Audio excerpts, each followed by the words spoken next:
alam dengi media vezo sen bonovin zan pha ken bolkit nove tu hi zan baro makha hitain thil kidang thim khat katu kahet khat kain sei ding ahin he chu chung thu han chom cha seinom nei o mai la comment section langa ki hetu hitin chu chu hi le madang hi puin keima mi hi namo mo nga hi mi to ki mu tu ting le chibe ga hop mai ka thanu na khat cha hin ei wang ka bon ngam be se ta puin aji chu mi chibe bowling e tai ga khut sana khut ho ga to kha ting hin spark pa la ji karan jang ji anaji in na he chi hi mi chibe bol kyu se he puin ilup ko na kangkal to kha ham a hi lowa le song khol ho jacket ho isu ding ham ya ding ham t-shirt han le ep jang le pen ho ge ya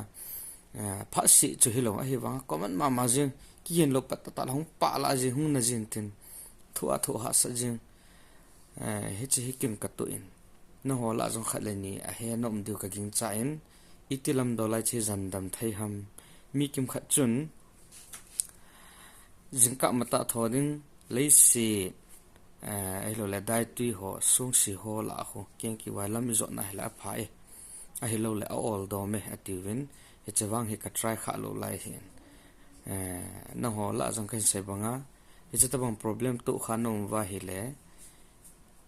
comment section a ki za tu hitin ki hil tu hitin phat chom piu hi te te cha che video kan se me hi